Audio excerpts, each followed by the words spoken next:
You guys All are right, set. well, thank you, everybody, and good morning. We appreciate your patience as we are getting started with this new platform here. If you do have any technical difficulties, please do note the phone number that is on the front slide here for Michael Henderson, down at the bottom of the page.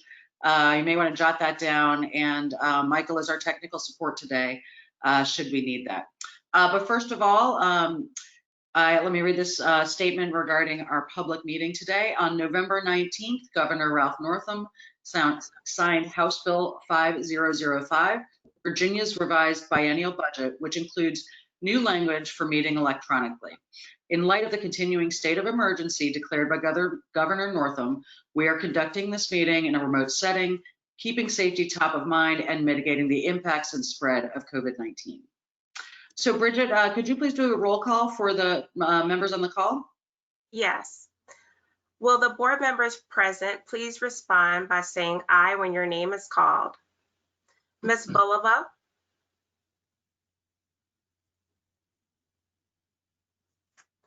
Ms. Butler Painter?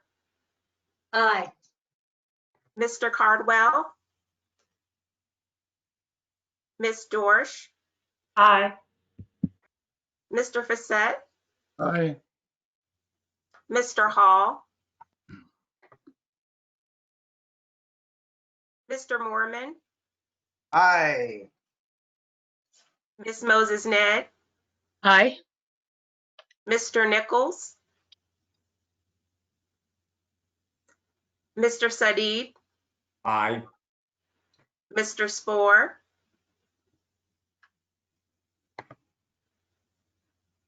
Ms. Zimmerman? Aye. And I just want to make sure that you can hear me. This is Sharon Bulova. Yes, I'm we can. unmuted. Perfect, thank you. Madam Chair, that concludes the roll. You have a quorum. Okay, and I do see, I know Haley, who's our technical director today. Haley, I see a couple board members that are still showing up under the attendees as opposed to the staff. Looks like Jim Spoor and Rod Hall are over there, so and Mr. Cardwell. So perhaps you can continue working with them to get them in the capacity to be able to unmute themselves to speak. So just a few reminders again. I know we are all old hands at this by now, but please do mute your devices to avoid any background noise or other audio interference. And today the moderator does have the ability to mute anyone on the call if you do forget to go mute. Today's meeting is open for the public viewing and is being recorded.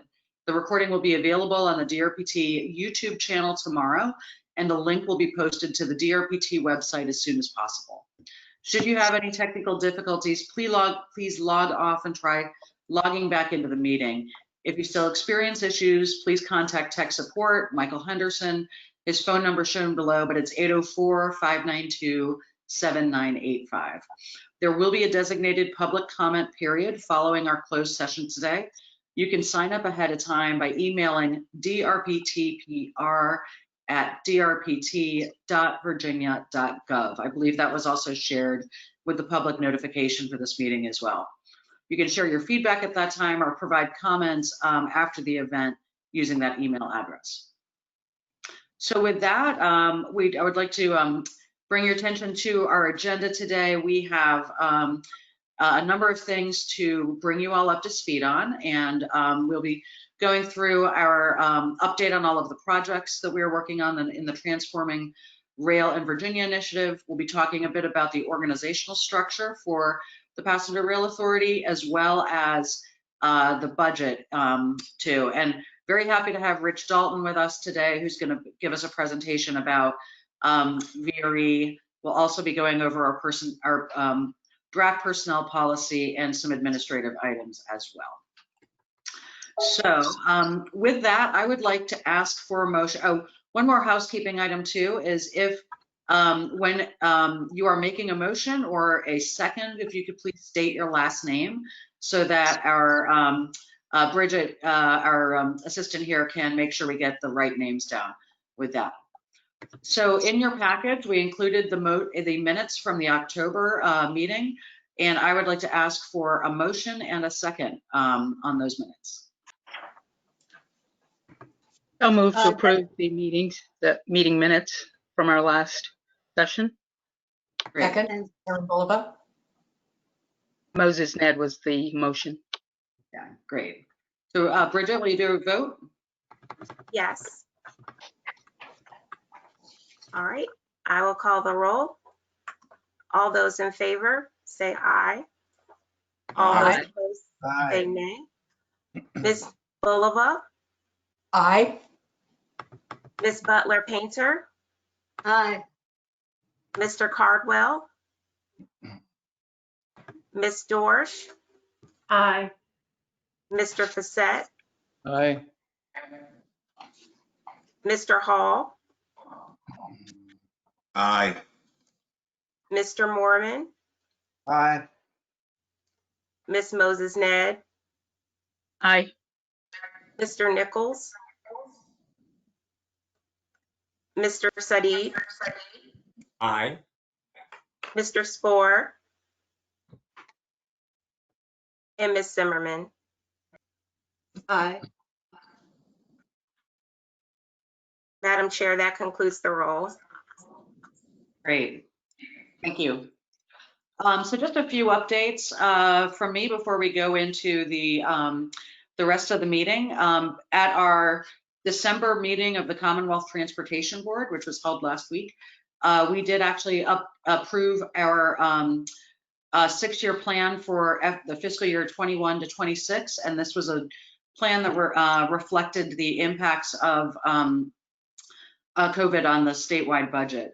Using the flexibility, though, that was provided in a budget amendment that was approved during our special session, the CTB was able to manage the financial impact of that by shifting some revenues from out years, for allocations from out years, to be able to support and continue projects that are still going on. So that did also include an update for our statewide DRPT budget as well, and funds that'll be going to the Rail Authority from the CTB. We also did bring forward an item on our VPRA budget format, which we'll be talking about a little bit later, which was presented for review by the CTB as well. DRPT is going to start updating our statewide rail plan in 2021. That's something you all will hear a lot more about as we're going forward. It will be addressing some changes that we've seen in the rail industry over the past few years, and being able to prioritize the state's long-term investments. Again, DRPT will continue to be the agency that will be managing the statewide rail plan for the project, or for the state, which is also something that's going to be required by the Federal Railroad Administration as well. One more note too, some of you may have heard that we have some federal legislation pending related to the Long Bridge Act of 2020. And this is legislation that will permit the National Park Service to be able to transfer property to the Rail Authority for the purpose of constructing the Long Bridge. This was it, Long Bridge Act itself, which was introduced as standalone legislation by the 1st District Rob Whitman and 8th District Representative Don Beyer. This will allow us to move that forward. We also understand that we'll have separate standalone legislation introduced by Senators Warmer and Kane in the Senate as well. Hopefully we'll have good news to share with you soon about that legislation passing. So with that, I was going to go ahead and turn the rest over to Mike McLaughlin now, who's going to give us a presentation about the Transforming Rail in Virginia Initiative 2 and our major capital projects. So Mike, we're going to go ahead and get started. Sure. I want to make sure everyone can see me and hear me. Okay, and I believe Ashwini, one of our staffers, is helping me move the slides along. So just a quick update, quick recap on myself. I presented last month, Chief of Rail Transportation, and I'm helping to move DRPT and VPRA through these projects. We have briefed all of you in one way or another on some of the details of these projects. So what we want to do today is go into more detail. So I think you've seen these slides before, especially the one on the right. Just as a recap, It's a $3.7 billion program, Transforming Rail in Virginia, and about $3.2 billion is for capital projects. They'll be constructed in phases. The phase 1 should be completed about 2026 and phase 2 complete about 2030. And we are close to finalizing the definitive legal agreements with the various parties, CSX, Amtrak, and VPRA, but we do need those to close so we can continue moving forward on the projects as well. Even though we are moving forward on the projects, one of the reasons we are doing these agreements is that so we can have agreement on Long Bridge and other projects, and we'll get into some of the details on these. So next slide, please. On the last slide, which you saw the various phases with the projects, they correspond with various phases of service, and service was very important to us in the Commonwealth. Secretary Valentine and Director Mitchell told CSX and others again and again, this isn't about us buying real estate, it's about service for us, and that's why I have the slide up top. As you can see by the dotted red lines on the right, we are increasing VPRA service to Spotsylvania on the Fredericksburg line. 5 trains by 2030. One of those we'll get after the signing of the final agreements. We are also have rights to the first 8 miles of the Manassas line. I'm referring to the blue dots on the blue dotted lines on the left, because the Manassas line over the last 8 miles, or the first 8 miles, travels over CSX tracks. So but to receive those 4 new round trips, we would need agreement with Norfolk Southern to get those new trains to Broad Run. And if there's ever questions from folks while I'm doing a presentation, feel free to jump in. Otherwise, if I don't hear anything, I'll just keep moving along. Next slide, please. And this is the proposed future Amtrak service plan. As you can see, we'll be adding 6 round trips, the 6 round trips on the right, to Richmond and beyond. The first round trip will actually be the 3rd Norfolk train that would extend to Norfolk. And there's also a train that does extend to Newport News. So at the end of this, at the end of phase 2 in 2030, we will have 3 round trips to Newport News and 3 round trips to Norfolk, with 6 to Hampton Roads. That's a good, healthy schedule. And it'll be doubling of what we had just a couple years ago. We only had 3 a couple years ago, and we added the 2nd round trip to Norfolk in March of 2019. There is also a trip that is contingent again on CSX. That's the blue dotted line on the far left side of the graphic. Again, that first 8 miles is agreed to by CSX, but we would need an agreement with Norfolk Southern to run that round trip Amtrak train to Roanoke. Next slide, please. So this is the acquisition map that was an inset of the other map. We thought we'd blow it up, make it a little bigger, just to show everyone that it's really not just about the DC to Richmond area, it's about the whole Commonwealth. It stretches from the Allegheny Mountains in the west on the Buckingham branches of Allegheny to Richmond line to Richmond, and then the S line from Petersburg to North Carolina. But our first 2 phases of construction projects are focused on the DC to Richmond area because that's where the capacity constraints are, and we'll get into that, especially with Long Bridge. Next slide, please. So this is a zoom in of the top of the map. As you can see, this is again the phases and also the miles of railroad and track that we are purchasing from CSX. Just to remind everyone, we on the RFP, we are purchasing the east side of the corridor, splitting the corridor in half, not tracks, but corridor. And I'll get to that in a second. So the east side of the corridor south of Franconia, and we'll have the west side of the corridor north of Franconia. Now the corridor from DC to Richmond is about 100 feet wide, which means you can fit 4 tracks in there. So right now, if there's 2 tracks in the ground, the long-term plan will be add 2 more tracks will be dedicated to passenger use. And in areas where there's 3 tracks, such as up in Alexandria and Arlington, we'll be adding 1 more track to make it 4 tracks. So there's enough room for the most part. There are some places like in Ashland where there's only room for the 2 dedicated tracks. For the most part, there's room along the way for 4 tracks. So these phases are first 2 phases, and they will really start getting us to a dedicated track one dedicated track when phases 3 and 4 are built to Spotsylvania. So there's some sidings and other third track projects that will get us started, and then future phases will allow us to continue to build out to get three tracks to Spotsylvania. Eventually, we would like to get 4 tracks to Spotsylvania, 3 tracks to Richmond with some sidings to Richmond, between Richmond and Spotsylvania. So I'm going to move on to the next slide now. So that's Northern Virginia, as you can see.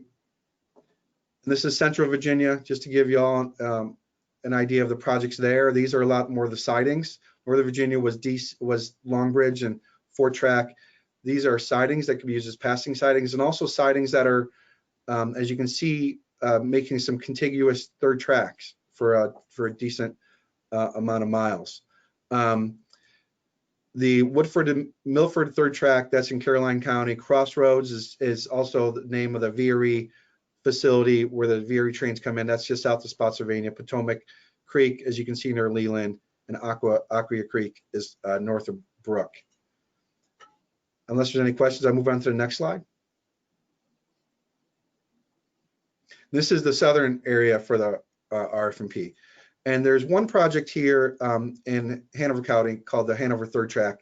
Do also want to point out, though, that we are already starting to plan, and Jennifer knows very well, for some activity around Richmond Main Street.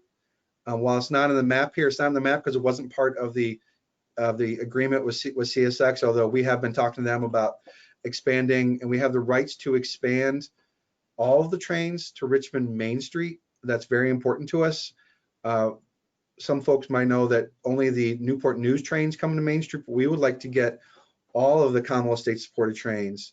And again, the state-supported trains are the ones that are funded by the Commonwealth to Main Street. So that would mean the Newport News trains as well. And we'd also like to get the national and other state-supported trains, such as North Carolina's Carolinian train, to Main Street one day as well. But we do need some infrastructure improvements around Main Street to make that happen. For those who have been down to Richmond, and you know, it's quite an interesting area around Main Street, the famed triple crossing. There's a lot of crossings there with CSX, Norfolk Southern, and the ability to get over the James River. It's not a simple task. So we need some infrastructure upgrades also at Main Street Station as well to be able to serve Main Street. So that's something we're working on. We'll plan to brief you on in the future. So next slide. So we're going to go into individual project profiles. Next slide. So Long Bridge. I think you all heard a lot about Long Bridge. Jennifer mentioned during her opening that we are working on some legislation to allow Long Bridge to be built on National Park Service property. We're hoping for good news on that soon. This is the biggest constraint in the Commonwealth. All of the passenger trains in the Commonwealth travel over Long Bridge. That includes the trains from Roanoke, the trains from Newport News, the trains from Norfolk, and the trains from South Carolina, Florida, North Carolina. They all travel over Long Bridge. And right now, it's a 2-track rail bottleneck. There's 3 tracks on each side. So just as you might have heard me use this phrase before, just as though if you're in a road and you have 3 lanes coming into 2, there's going to be a bottleneck. And the fact that we're almost carrying 80 trains a day, that's Amtrak, VPRA, and CSX trains, and we want to, and it's already at 98% capacity during peak hours, that shows the need there, that we need to expand Long Bridge. And the good news is that we're pretty well along the way in this task. Environmental clearance was finalized in September of this year, back with the record of decision from the VPRA, which also designated Virginia as the lead on design and construction. One of the reasons I like this map is because it shows the Long Bridge just isn't about the bridge over the Potomac. As you can see from the numbers, there's 5 other bridges: the bridge over GW Parkway, bridge over 395, Main Avenue, so on and so forth, over the tidal basin. So this is a complex bridge project in a tight urban confines, especially on the district side of things. And this is a $2 billion project that we, again, we are finished with the environmental and well into preliminary engineering, which I think we get to in the next slide. Next slide, please. So it's estimated $1.9 billion plus cost. We're currently at 15% designed. As District of Columbia's Department of Transportation, who we work closely with, took they're the ones who got us through the environmental process, and they also took the project to 15% design. Although, as you know, the industry standard is to take it to 30% design. And we have had a procurement out there, and we're working on to bring it to 30% design. That's not yet final, but we hope to have that final in the near future.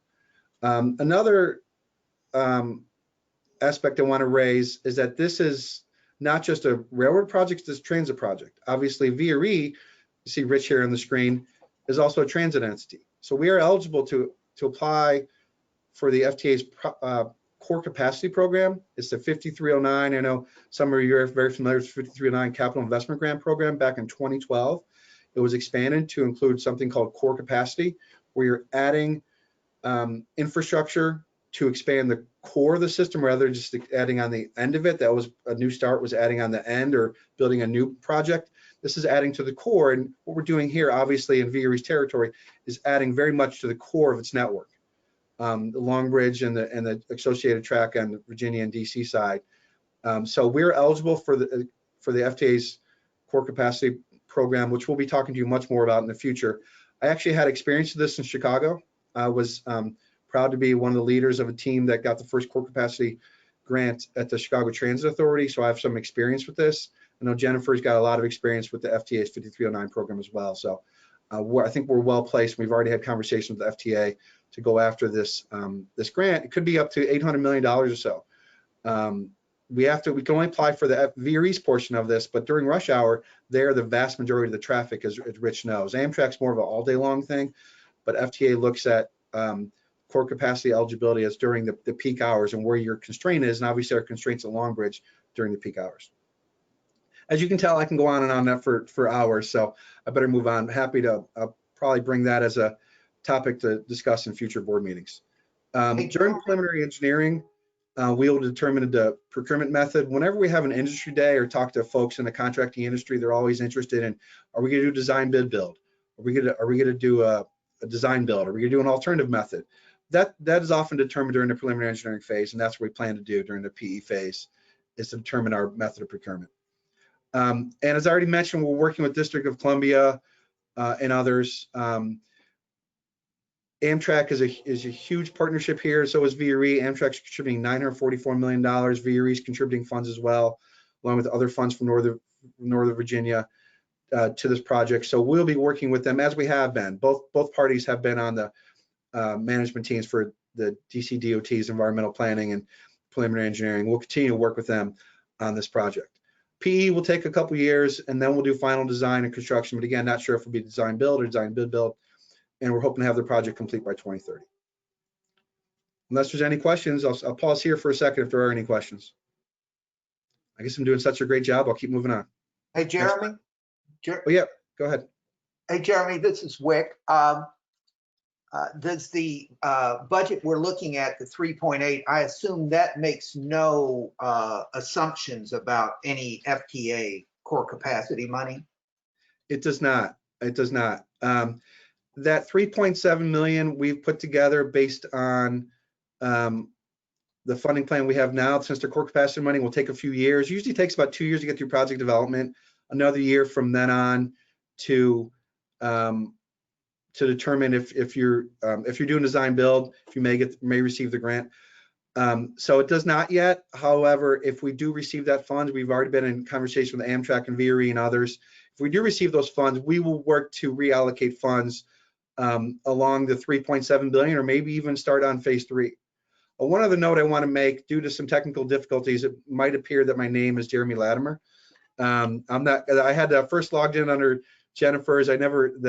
Again, due to some technical difficulties, I had to kind of crash the party here.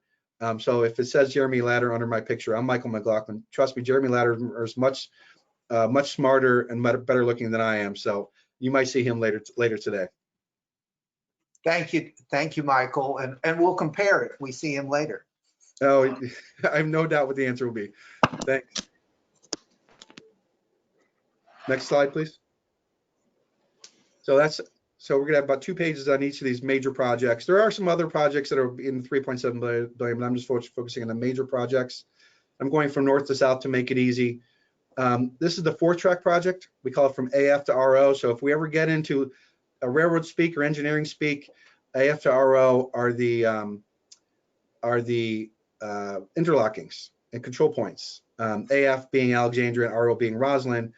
And if you ever hear us say CP Virginia, that's actually the control point up near Union Station. So much as I mentioned that the traffic jams cause when you have multiple lanes of traffic coming into reduced lanes of traffic, we have 3 Fredericksburg line tracks and 2 Manassas line tracks coming into 3 tracks at control point AF just west of the Alexandria station.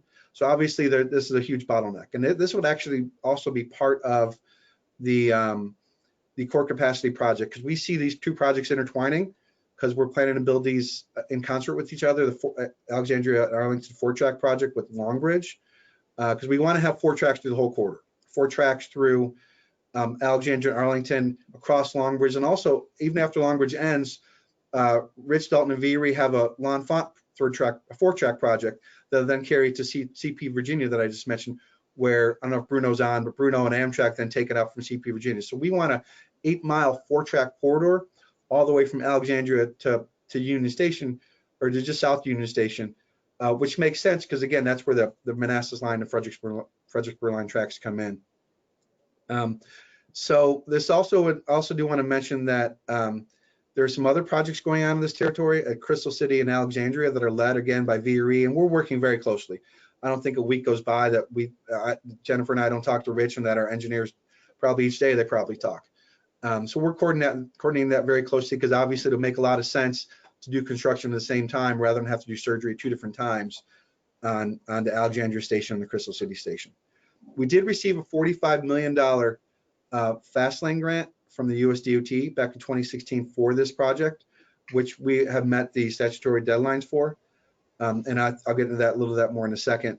And CSX is actually planning, design, and build this for us, because where there's territory to build the 4-track is on their part of the territory. As I mentioned earlier, we are taking the tracks on the west side north of Franconia. So since they're going to be building it, and also they need to do the signaling and so on and so forth, they're going to be building the 4-track, and then they'll be deeding us one of their tracks when they're done with the 4 tracks. Next slide. So the project status and next steps, we're estimating this to be about 161 million or so project cost.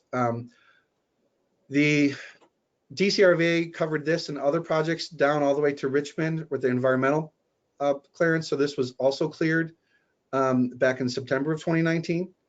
And the PE plans also were part of the DCRVA project. And we're close to finalizing the 30% plans. We're working through some items with Amtrak and others on what they call the 30% design plans. And then CSX will take it from there for final design. I mentioned some statutory deadlines with regard to the $45 million fast lane grant. One of the early works project is a crash wall at the airport access road. I think many of you have probably been on that access road. That's the one that kind of connects Crystal City to National Airport. Putting up a crash wall there to make sure that obviously that if a train has some issues, that there'll be safe working conditions. And that'll satisfy the grant requirement within 18 months of the DOT grant agreement. And we're working very closely with Randy Brown, who is our local VPRA administrator on this issue. He's out of the region here in Virginia, North Carolina. As again, I already mentioned CSX with the final design and construction on the 4-track project. VDOT is helping us with the crash wall, and VDOT is someone that will be helping us, I think, throughout a lot of the projects, as much as they did on some earlier projects out at Backlick Road and Staples Mill parking lot. We work closely with VDOT, and Director Mitchell has a very good relationship with Commissioner Britch, and we've already had conversations with them about helping us on this and other projects. And final design should be complete in about 2022, and we're hoping construction will be complete in about 2025. And that's a picture of the Alexandria, actually the other platform at Alexandria Station down there, and you can see the WMATA station on the behind it. So it's a very busy area there, as you can see.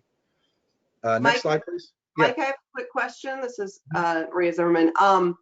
Is that agreement with CSX one that's already completed in terms of knowing that transfer and everything will happen, or is that part of what you're working to complete and finalize right now? It's part of everything we're working to complete and finalize, but that is one item we don't have any issue with them on. There'll be a construction engineering agreements Well, there'll be that project, maybe one or two others they'll be helping us out on. So it's, but we're working as though that should be done in short order. And our engineers are talking, I know every week, if not every day, on moving that project forward, and planners as well. So good question, but we would like to have that done. So we also the flow of funds, and that we'll be transferring them the funds so they can help, so they can use the money to design and build it. Will be important. So any other questions? So moving further downstream, further south, Franconia Lorton project. It's a 6+ mile third track. On the third track currently right now, if you're at Franconia Station, if you ever have a chance to take a look north, there's a third track that travels from there to Alexandria. So we're going to extend this further down to Lorton, so we can have, again, more fluidity in this area. And we're also building a bypass, a Franconia bypass. And as I mentioned a couple times already, the passenger trains will be owning the east side, south of Franconia, the west side, north of Franconia, and that's not random. That's because south of Franconia, VPRA stations are on the east side. If you've been to Brook or Leland or places like that, they're on the east side. Now, when you have joint VPRA Amtrak stations, it has it on both sides, which makes sense. It's pretty much throughout the Commonwealth, well, throughout this territory, on the RFP, when you have joint stations, you have platforms on each side. But at the VPRA only stations, if you think Crystal City, think Brook, think Leland, L'Enfant, et cetera, the VPRA station's on the west side. As Rich is nodding his head. I know you'll let me know if I'm wrong, Rich. So the Franconia bypass will allow the trains on the east, south of Franconia to go up and over the other tracks, especially the CSX tracks, for a seamless maneuver to get to the platforms on the west side. We've determined, both CSX and DRPT jointly, that's going to save a lot of time. It's going to reduce a lot of conflict of trains in this area. So that is a project we've been working on. That's a little newer, where the Franconia Lorton third track's been out there for a few years. But the Franconia bypass did receive some MVTA money, thanks to Jennifer Mitchell's help and others, and that is part of the 3.7 billion. Next slide.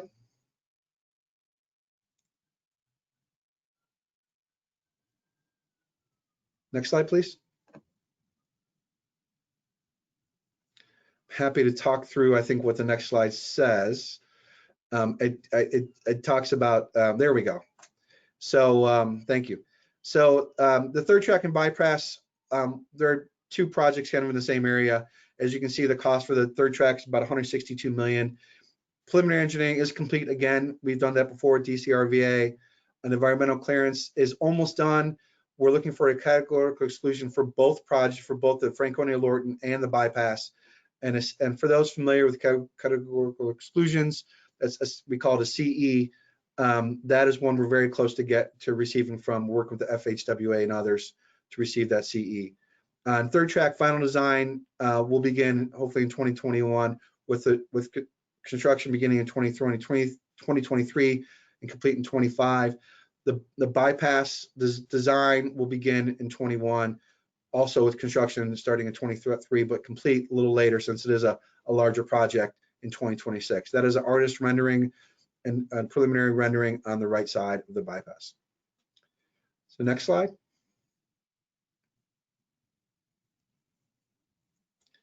There are 6 sidings that we've talked to you about before, as you can see in the map on the right, that are, as I've mentioned, are kind of the tie-ins to the current third tracks or creating fluidity for the passing sidings. For instance, for a CSX train to pass, or an Amtrak train to pass a CSX train.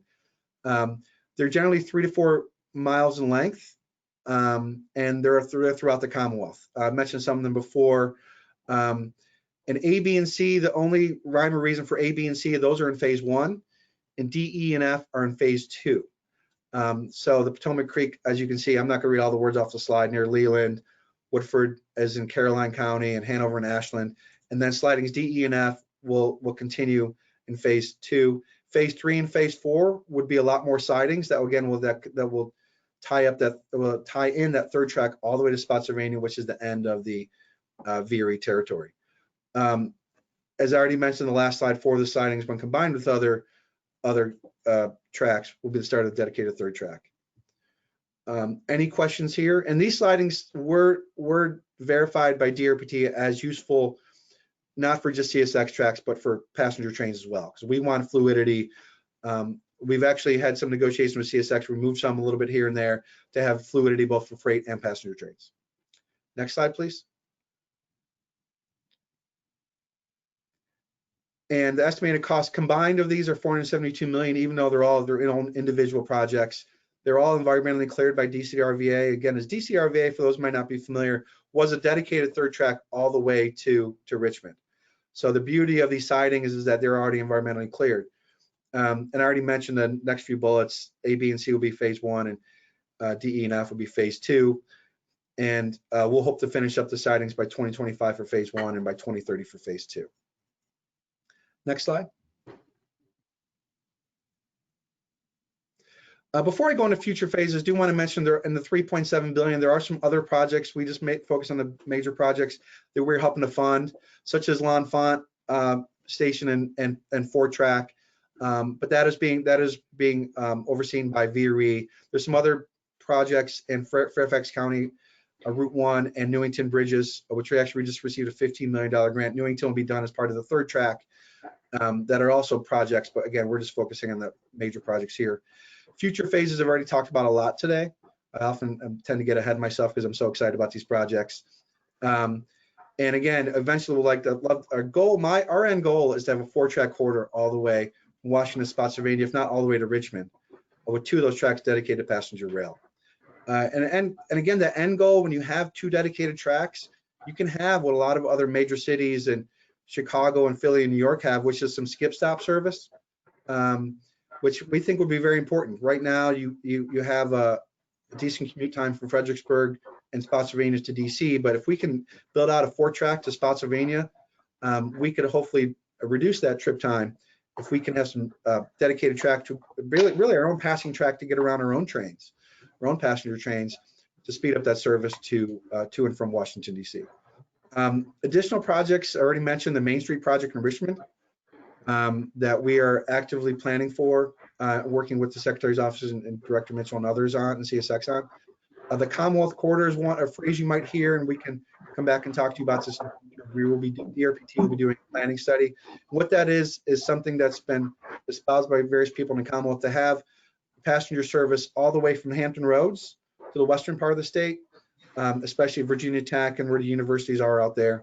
And speaking of Virginia Tech, I'm skipping ahead a little bit, but we are still working, as has been in our 6-year improvement program, we're still working with Norfolk Southern to see if we can get an extension of Amtrak service from Roanoke to parts south. Again, that's been in our SIP. We've had we call it a 6-year improvement plan for some planning that for the last few years. We continue to work on that. Also want to talk about the S line from Petersburg to North Carolina. That is the gold, the yellow here on the map. We're working with Amtrak in North Carolina on that. That's a very important project for not just Virginia, but for the Southeast. In that it can reduce travel times by an hour to an hour and a half between Richmond and Raleigh by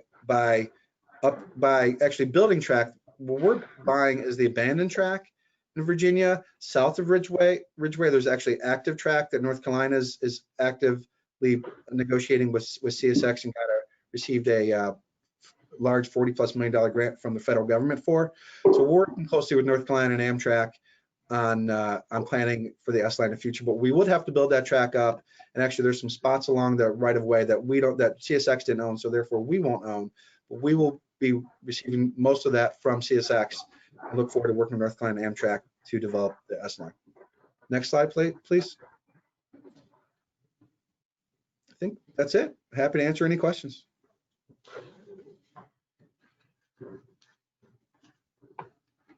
And happy to talk to folks offline or in future meetings. We'll be coming back to you with more details on these projects and keep you updated, especially on Long Bridge and other procurements as we have them. Great, thank you, Mike. No other questions? Okay. So I'd like to move on then to the next agenda item, and I will ask you all I think we're picking up some background noise, so if everyone who's not speaking could mute, that'd be great too. As we have been going through our plans for mobilization of the VPRA. We have put together a draft organizational structure, and we wanted to make sure we had a chance. I know I've gotten a number of questions from some of the board members about what we think the size of the organization is going to be and what that's going to look like. As I've discussed with you previously, we're starting with the recruitment of the executive director as we speak. And we will be also moving forward with the hiring of some key positions as well. But we do have a draft organizational structure that is, I would say, target that we are moving forward with. So next slide, please. Okay, so let's see, I'm moving my control panel so I can read this here. And the reason I'm describing this as a draft organizational structure, we've worked with a management consultant that has helped us to put together this draft organizational chart. We do also expect, though, that when we do hire an executive director, that director may want to have a imprint as well on the structure of the organization. But for the purpose of our being able to move forward with some key hires, we had worked with a management consultant. They had done some reviews of other similar organizations and interviews with CEOs and senior managers from other similar infrastructure organizations to get a better understanding of best practices. And so with that, we've put together a executive management structure. As you can see, we have the executive director. We're also in the process right now of hiring a administrative assistant who will also serve as the board secretary to that executive director.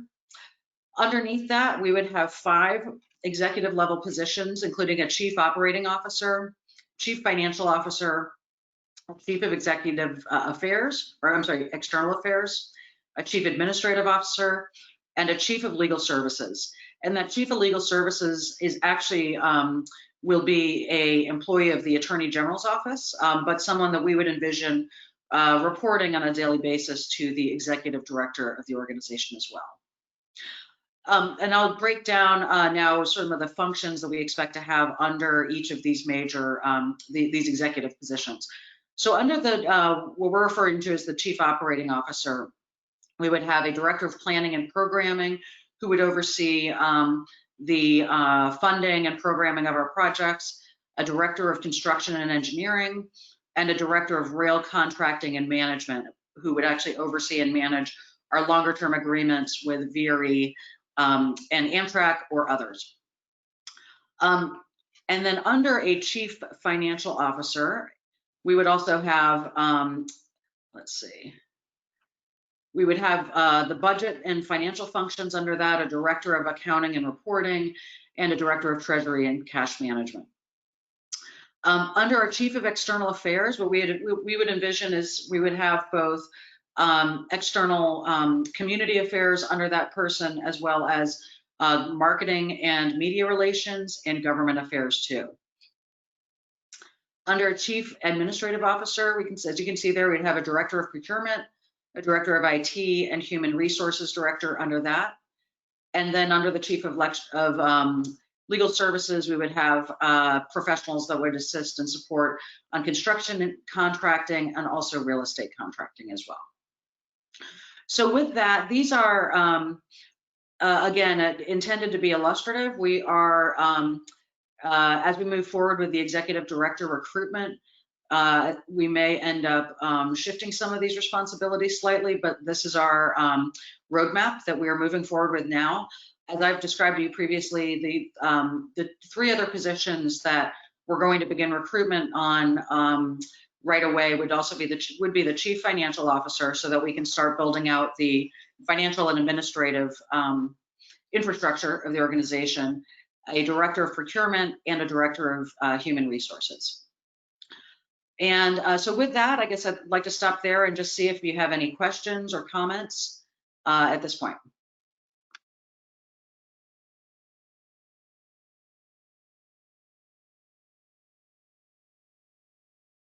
Okay. Well, since we have no questions, and Again, happy to discuss this in more detail with you all at any point, would welcome your input as well on that structure. So that actually leads us into the discussion about our draft operating capital budget. By law, we are required to present a budget to the Commonwealth Transportation Board by February 1st. And this is our opportunity to present you with our draft budget. What we would envision next is having our Finance and Audit Committee review this in more detail and then bring it back to you all for the January meeting too. So I'm now going to let Steve, our Chief Financial Officer for DRPT, take it over from here. Thanks. Thanks, Jennifer. Can everyone hear me all right? Thank you. So as Jennifer explained, each year, can we go to the next slide? So the Code of Virginia actually does stipulate certain parameters with respect to budgeting for the Passenger Rail Authority. And I'm not going to read this whole section. It's really there for y'all to have as reference material. But essentially, it requires both the operating and capital budget, and it requires the Passenger Rail Authority to submit those budgets to the Commonwealth Transportation Board by February 1st of each year. And so that's what we're here today, is the beginning of that process. We have internally put together a draft budget, working with my team and Mike's team, and then Jennifer and Hussein Sadid. We all work together to come up with a plan and put together a draft budget that hopefully today I can take you all through. So next slide. Once again, this is just laying out in a few simple bullets what requirements are. We talked about the first bullet here, the February 1st. The second bullet is the CTB has until May 30th of each year to approve or deny any of the capital expenditures in the budget. So if there's no action taken by May 30th, they're deemed approved by the CTB. And the other point to make here is they're not really taking any action on the operating budget that's presented to them. Additionally, the code section does allow for the CTB to provide us feedback with respect to the content and the format of the budgets, in particular the operating budget that's presented to them. And as Jennifer mentioned earlier in her introduction remarks, we did this past Wednesday present to the CTB a proposed format for both the operating and capital budgets to solicit their feedback. And in the coming days, weeks, if we receive any further feedback, we'll certainly work to incorporate that. Next slide, please. So jumping into the two budgets, I first wanted to take you through the operating budget and the basic assumptions that Mr. Sadid and Chairman Mitchell and myself came up with was, on the operating side, we'd be working with a one-year budget. Additionally, we are including an estimate for fiscal year 21, which is the year we're currently in. A unique situation there with the rail authority starting July 1st, this past July 1st, and not really having time to go through a budgeting process. So thought it important to at least have a base estimate for FY21 that's also included. The anticipated expenditures are based on accrual basis as required in the language of the Passenger Rail Authority. Obviously, since we're starting up, we're going to be using basically a zero-based estimate. And two main elements that I'll take y'all through of the operating budget. The majority of the expense is for the operations of the intercity passenger trains that the state sponsors, and also there's the administrative costs of the rail authority is what I would call the other element. Next slide, please. So this is, hopefully y'all can read this. I think a version was included in the package that was sent to y'all, but this is essentially the draft operating budgets for FY21 and 22. And I'm going to just hit the highlights here. you'll see that there's a large increase from 21 to 22. And at a high level, what's going on there is in fiscal year 21, obviously, we have the impacts of the pandemic impacting our Amtrak operations. But when the CARES Act was approved by the U.S. government, some funding was provided to Amtrak to offset the loss in passenger revenues in FY21. We believe that there's going to be another second stimulus bill, but the certainty of that, it's not certain. So we thought it best to budget in the most conservative form and show the anticipated ridership if there is no relief provided.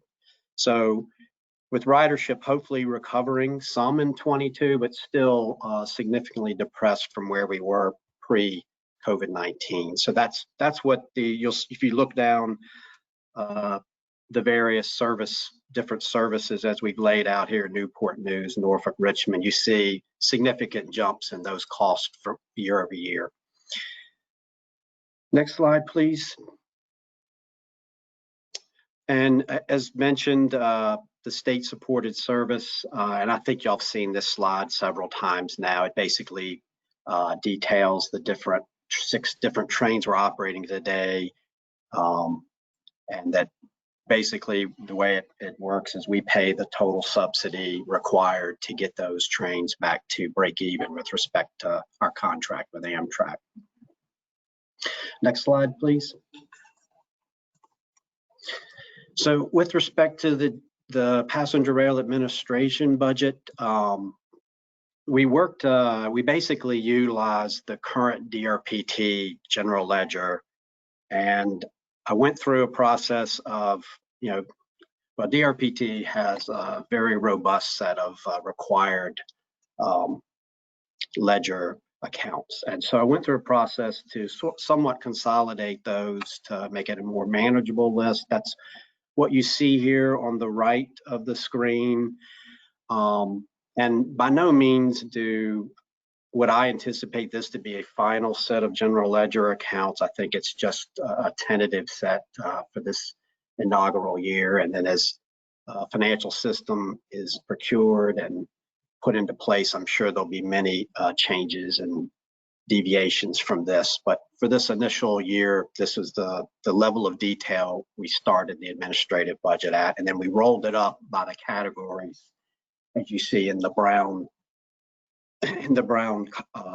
rows. Those are the categories we rolled the administrative budget up to. So next slide, please. So that roll up I just spoke of is the chart here at the bottom of the slide. You see for FY21, it's about 2.3 million, and then we are showing an increase to about 5.2 million in fiscal year 22. And primarily, the main cost here is payroll. And without knowing exactly the timing of recruitments and hiring, essentially, in the estimate that we put together, we had 28 potential employees, and I think the average time on the payroll for FY22 was about at a 75% rate. I do want to note the training and travel line does include a lot of other items beyond just your typical, what you think of as training and travel. It includes any sort of employee, we call them incentives, like here at DRPT, we provide bus passes for our employees, or we have a tuition reimbursement program. The category also includes organizational memberships, work apparel, and that may seem like an odd item, but when we have people going out to inspect on tracks, there's a lot of different apparel that we need to supply for safety reasons, and the steel-toed boots can run up a fairly large expenditure. Then we had food and dietary costs. If we ever do get back to meeting in person, hopefully we could have a working lunch process with the board and other of our partners going forward. The other significant items are we do anticipate utilizing some outside support services, which includes both having an audit done and then also potential legal expenses from outside experts, and then consultants, not necessarily consultants working on the TRV project that Mike just took y'all through, but more so consultants, as Jennifer mentioned, working with us potentially to hire the very technical skill set of personnel that will be needed going forward in the rail authority. And finally, I guess one other thing I would like to point out, the last two bullets here, the IT number is fairly large for FY22, and a big portion of that is procuring an ERP financial system and then implementing that system and then setting up maintenance. So I don't think that that's going to be a cost that will annually be at that level. Hopefully it's a 1-year type cost that's at that level. And that's the final bullet here, is the similar thing in the office building and related, as obviously we've rented some office space, but there's no furniture. So buying furniture hopefully is a once every 10-year type event. So next slide, please. So moving on to the capital budgets assumptions, working with Mr. Sadid and Ms. Mitchell. Once again, we wanted to include a budget for fiscal year 21 for comparative purposes. And then from there, we chose to sort of follow the process that the Commonwealth Transportation Board follows today, which is sort of a 6-year capital plan. With the first year being what we're asking the board ultimately to approve, and then the 5 years after that, fiscal year 23 through 27, being essentially a forecast of future capital expenditures. Based on cash flows of the projects related, which deemed to approximate accrual-based expenditures, it includes about 30 projects and planned future efforts. And the 30 projects, I don't know if y'all remember from the last meeting, when we started the rail authority, there were 2 existing rail programs that had numerous rail projects already existing. And we had to divide who was going to manage those projects between DRPT Freight Rail and Virginia Passenger Rail Authority. So that's why you see there is a significant number of projects that are sort of speak a rollover from previously existing rail programs in the Commonwealth. And with that, I don't know if y'all remember, but there's approximately $300 million of funding that's also moving from DRPT to the Passenger Rail Authority to fund those projects. With that, we also deemed it appropriate to break the capital budget into 2 sections, one being a capital project section and the other being a capital grants. And the primary differentiator there is the management and control of the projects. So a lot of those existing projects are really grants that we're providing to outside entities, a lot of them to Virginia Railway Express, some to Norfolk Southern, some to CSX, and the control of the project, and I'll say more of the risk of the project is with that outside party. And then on the capital project side, it primarily includes the Transforming Rail in Virginia initiative that Mike briefed you on earlier. And before we jump to just taking a quick look at the numbers, I do want to point out that we sent out in the board packet these same documents as far as budgets go. We are gonna, over the next 2 to 3 weeks, one, we'd like to get your feedback and incorporate that, but then 2, we are working to take a narrative, provide a narrative of each of the line items in the budget, like a short 1-pager, so that y'all will know what these projects are. And at the same time, also prepare an executive summary to kind of put around those, just the schedules of numbers. And our goal for that would be the first week in January. I think it's January 8th, I believe, is that Friday. So no later than that date. We originally were talking about before Christmas, but I know we've been super busy and with holidays coming up. But we'll see. Hopefully we can make it before the January 8th, but that's the latest we will provide you that document. Next slide, please. So this is the capital projects budget, and just a couple of points I wanted to make here are the total budget you see is actually the budget, the entire budget for the project's whole life. And for most projects, they're going to be completed within 6 years. However, the Transforming Rail in Virginia initiative is estimated to go to fiscal year 2030. So you see the 3.758 billion there for the TRV project. That is through fiscal year 30.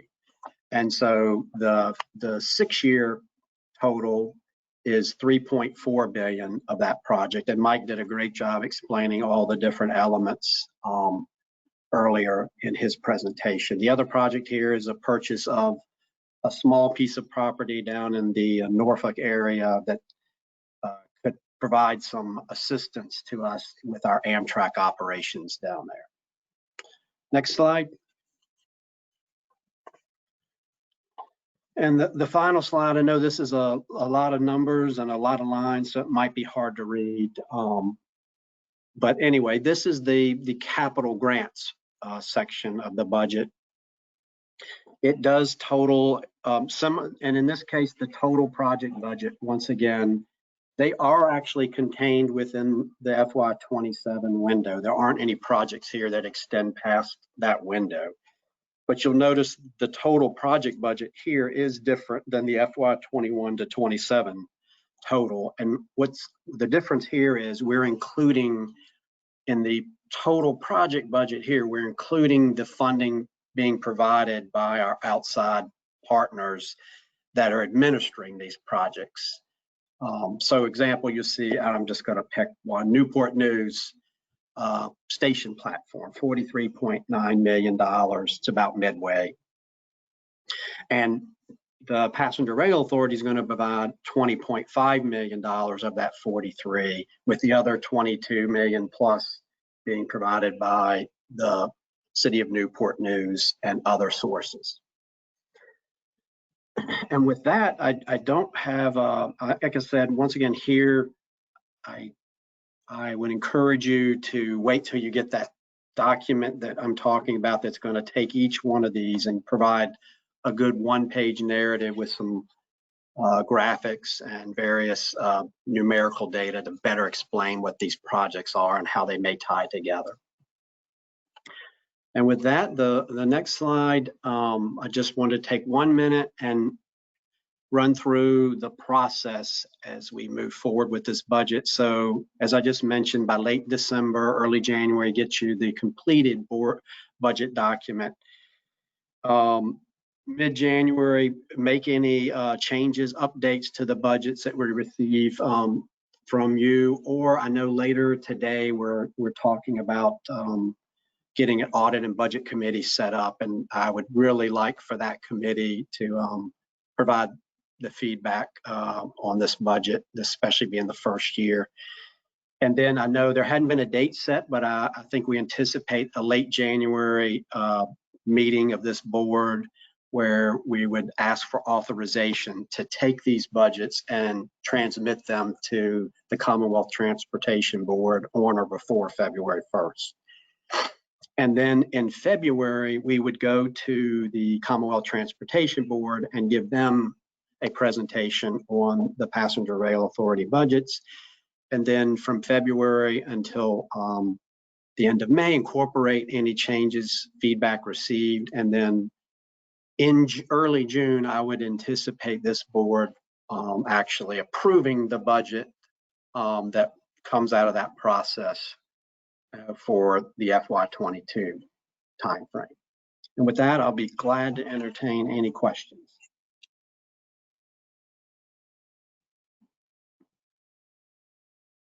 Steve, this is Hussein Sadid. I want to compliment you for this invaluable coverage of the operating and capital budgets. Haven't had the opportunity to have an early discussion of these budgets with Steve and Jennifer. I'm really quite impressed with the how quickly they've been able to put together sufficient information, given all the moving parts, to present today a preliminary operating and capital budgets. So I want to register my really utmost satisfaction for the progress that's been made thus far with both the operating and the capital budgets. Thank you.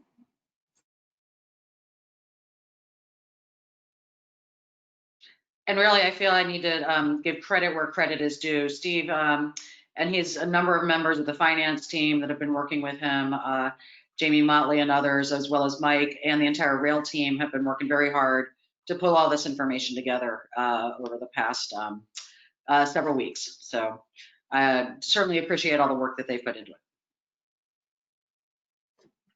Okay, no questions? This is Maria Zimmerman. I have a question, comment. First off, yes, definitely amazing work that you all have done. That was a lot to take in, but it was really great to hear the progress. I am curious, a few different questions. On the budget side, I'm curious how you may, if at all, be thinking about some of the changes with like more telework or real estate needs or any of those things, kind of given the emerging reality we have where work is sort of being transformed in real time, and if you see areas for potential cost savings to help bring down the overall operational budget. So that's one question.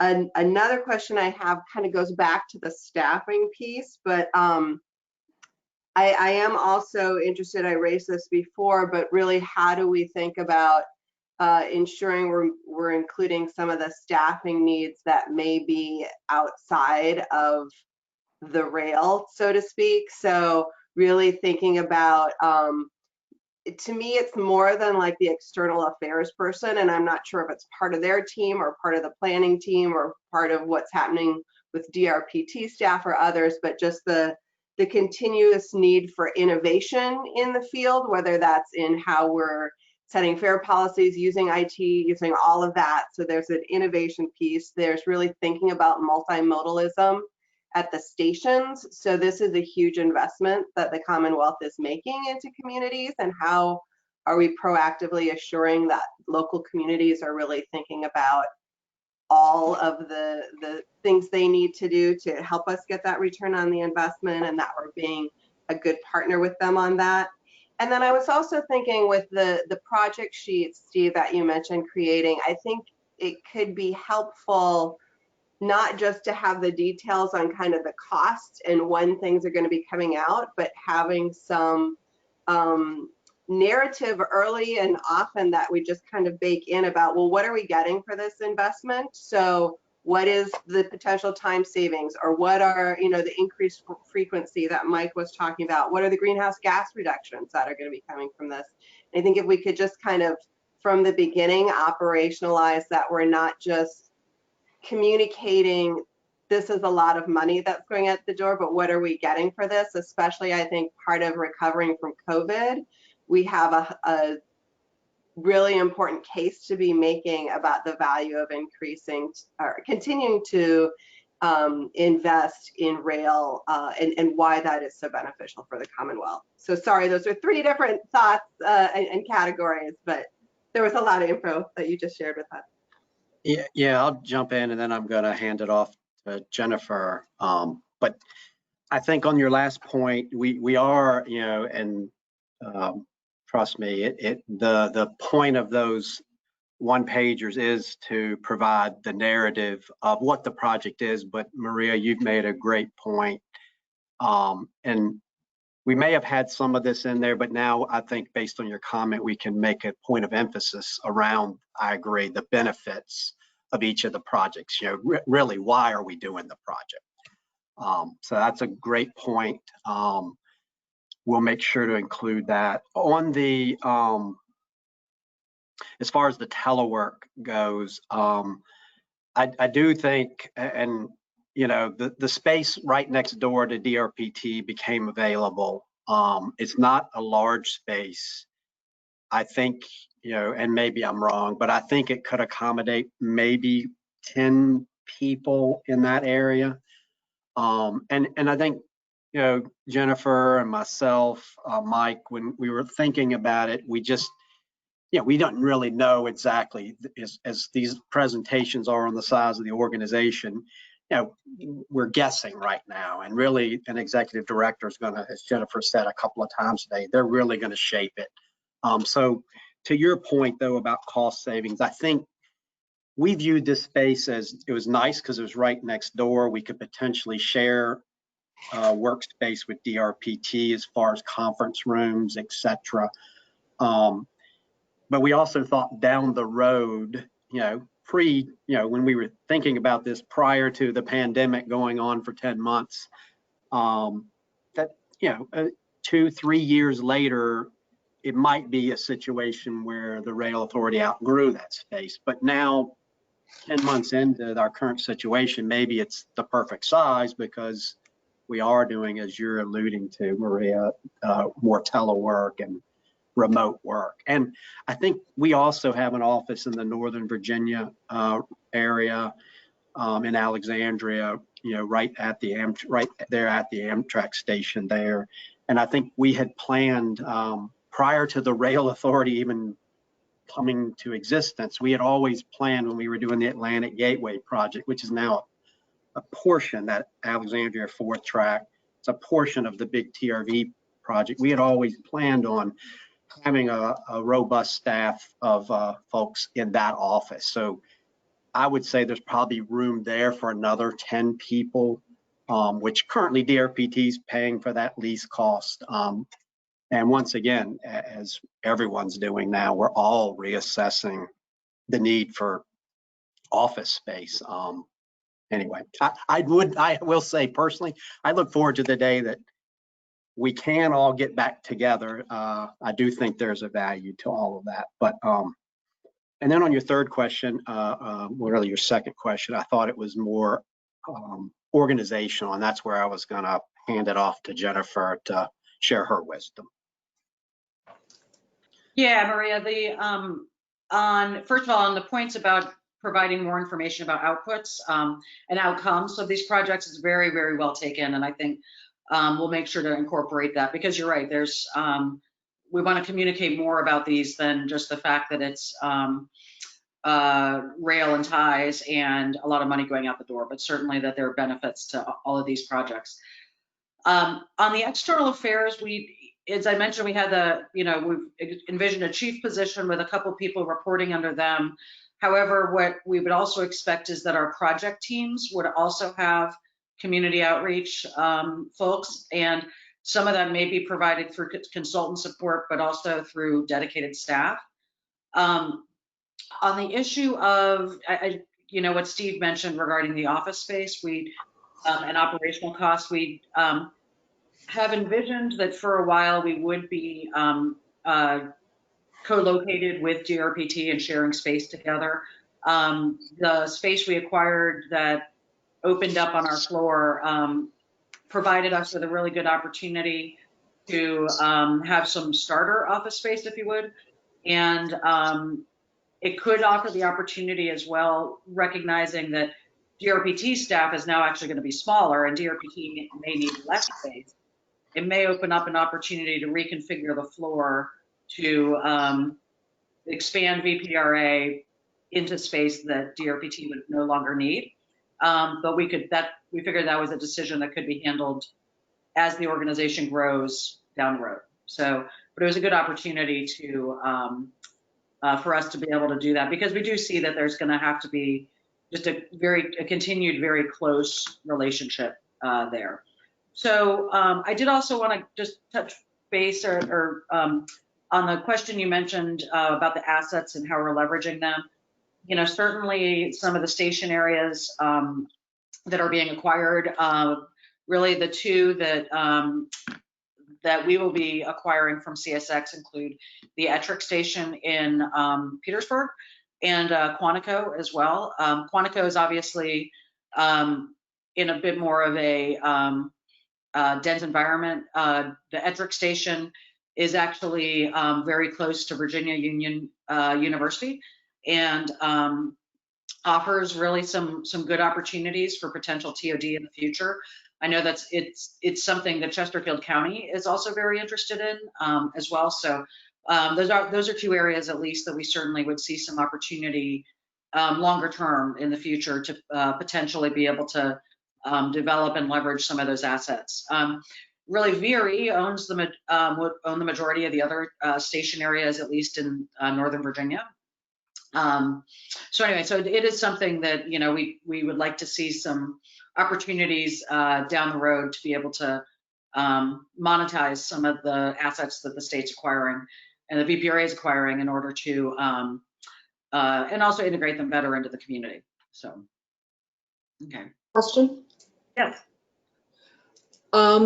Regarding so this is a question for Steve or for Jennifer.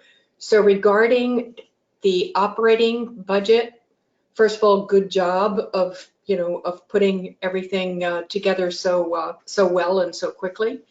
Can you say a few words about the revenue that comes to us for the operating budget? Sure, and that's a great question, Ms. Bull. So, because, you know, and it's a lot of both the capital and the operating, it adds up to a lot of money that ultimately we're asking y'all to authorize. And there was no discussion about the revenues. A big part of that, well, let me put you at ease, I guess, for the TRV project, we have been doing a lot of financial planning over the last year and a half. So that $3.7 billion project that Mike took you through, we have really, and then with COVID-19, we have, I don't know, I don't want to say beat it to death, but we have done work, redone the work, done probably 15 different scenarios with respect to the revenues. And one point, I can't remember if I told y'all this, on the operational side, in that TRV analysis I just spoke of the 3.7 billion, it wasn't just the capital cost that we were looking at a financial plan. We were looking at the operational cost, which included both the administrative budget and the operating cost of the trains, because we're going to be adding new service as we go. Both of those elements were included in the financial plan that's been developed for the TRV project through 2030. So to get to more specifically your question, there is a lot of different revenue sources. The one direct source the Passenger Rail Authority has is the 93% of the 7.5% of the Transportation Trust Fund, which for the current year is roughly $85 to $90 million for the year we're in today. And then by fiscal year 26, we'll grow to approximately $150 million a year. So that's the one direct source.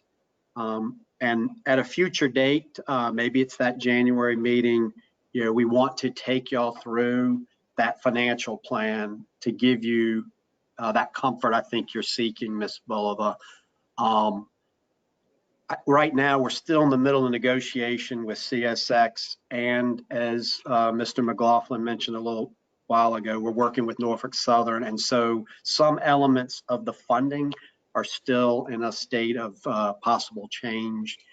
But I guess suffice to say, the funding is there. I guess some of the sources I'll talk about are, you know, the I-66 toll funds and leveraging those funds. As Mike mentioned, Virginia Railway Express is dedicating a portion of, they have a fund called the Commuter Rail Operating and Capital Fund. They're dedicating some of those funds, and we're looking to leverage those funds potentially. Another source that is sort of innovative is we're looking, the pandemic kind of put a dent in these plans, but we're looking to leverage the passenger revenues from our Amtrak service and actually take the revenues and dedicate them and leverage them and to bring in some funds. But we were thinking in the 22-23 timeframe for that, but now that's to allow the passenger, the ridership to increase. We're looking more like fiscal year 25. Significant contribution from Amtrak in those funds. And then the other major point I'll make out is that $300 million of existing funds that we did have that had accumulated over the years in both the rail enhancement program and the intercity passenger rail and operating program that DRPT formerly managed. Okay, thank you. So I guess bottom line, it's complicated. A lot of, I don't know if it's complicated, it's just a lot of pieces. Yeah, Thank you. I do also want to call out the priority transportation funds as well, those are actually statewide transportation funds that come out of the overall transportation budget. And we have some funds that have been already set aside for that project as part of our Atlanta Gateway initiative that includes the 4th track project that Steve mentioned. That's about $200 million in priority transportation funds. And then in our December meeting of the Commonwealth Transportation Board, they did also approve our 6-year plan, which includes another $158 million of future year priority transportation funds between FY21 and FY26. As Steve mentioned, we do have a financial plan that we've been working through. And I will say as well, though, that we are still seeking other funding partners out there as well. We prior to COVID-19 had been working very closely with the district as well on potential funding contributions. Some of those discussions are off track right now because of the impact of the virus on their local budget. Mike also mentioned the FTA core capacity funds and our intent to apply for those as well. So there are still a lot of moving pieces, and we are still, we will be also pursuing federal discretionary grants as they come up as well. So, but we'll have more information for you in the future about that financial plan. Okay. Any other questions for Steve about the budget?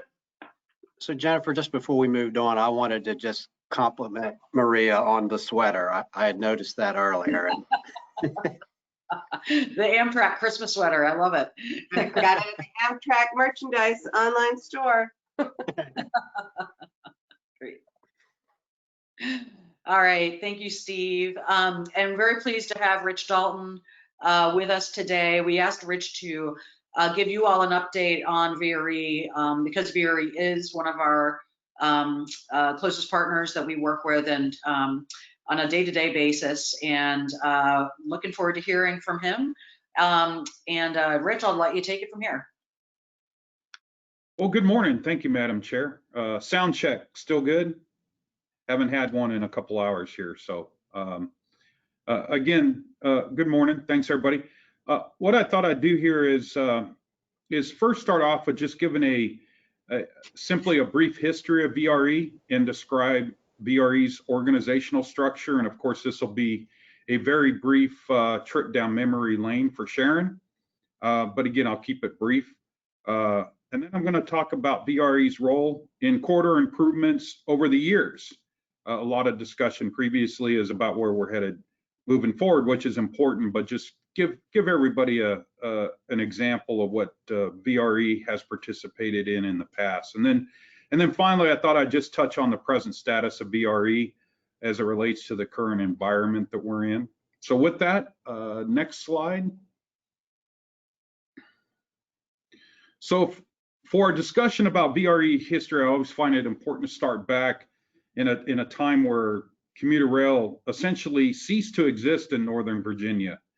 And of course, from there, in the 1960s, discussions at the newly formed Northern Virginia Transportation Commission, or NVTC, and numerous other studies started to shed light on the need for commuter rail in the Northern Virginia region. NVTC specifically was created in 1964, and the founding jurisdictions were the cities of Alexandria, Fairfax, Falls Church, and the counties of Arlington and Fairfax. Loudoun County, of course, joined later.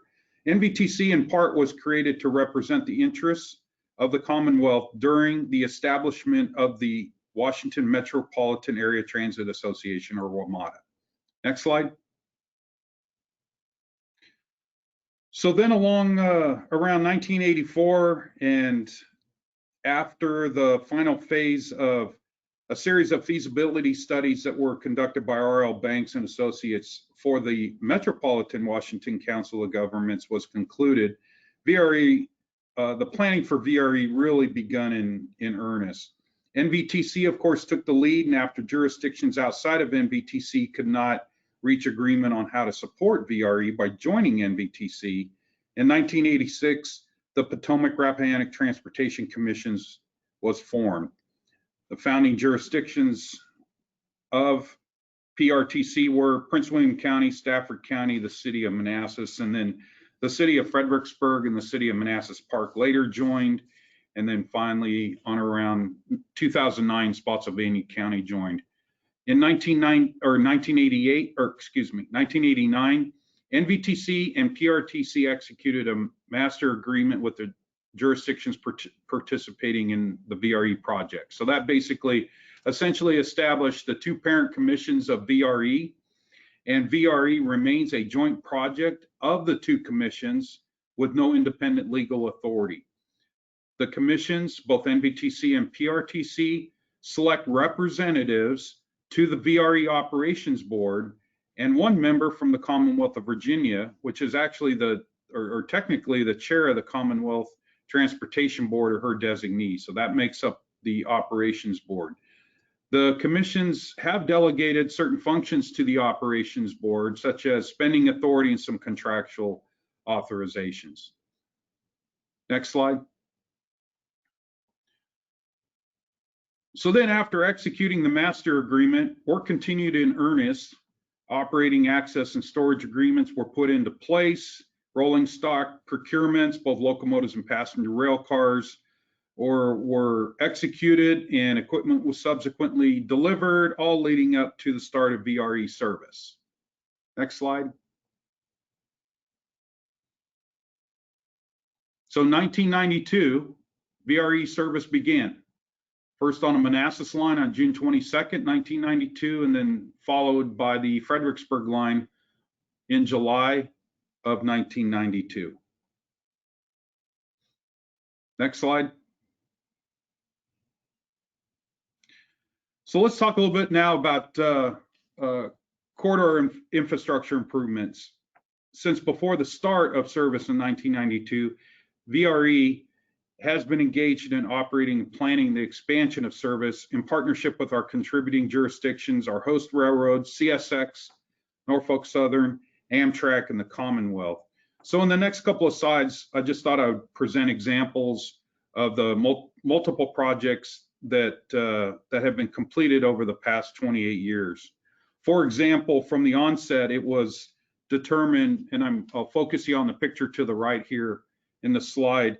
It was determined that in order to effectively or more efficiently operate VRE, the need for high capacity cars were more prudent than the single level cars that VRE originally purchased. So we partnered up with Amtrak, and we contributed to a project to increase the vertical clearance of the First Street Tunnel, which is what you're seeing there. You're actually seeing the south face of the First Street Tunnel. So a project to increase the vertical clearances. Of course, that tunnel runs underneath the U.S. Capitol and provides the direct access to Washington Union Station. And of course, by doing that project early on, it established the opportunity for VRE to operate bi-level cars, which is standard in our fleet today. And then I'll just note 1995, we were also partnered with Norfolk Southern to construct a crossover in the city of Manassas, and we did some signal work over there at Burke Center on the Manassas line. Next slide. So again, just a little more of a trip down memory lane there. In 2002, VRE and CSX established a corridor improvement program overseen by a corridor task force, which included representatives of the Commonwealth and more specifically DRPT. So the purpose of the corridor task force was to identify and fund capital improvement projects, primarily on the RF&P corridor, to expand passenger and commuter rail. So for example, the picture to the right there, in 2007, VRE led a project to construct a bridge over the Quantico Creek, which is just north of Marine Corps Base Quantico. And this essentially eliminated a single track choke point. The bridge was constructed as a 2-track structure with 1 track initially completed, and the laying of the 2nd track across the bridge was part of a more recent Arkandale to Powell's Creek project, 3rd track project led by DRPT, and the actual Jeremy Latimer actually referred to this in his presentation at the last Rail Authority meeting. Next slide.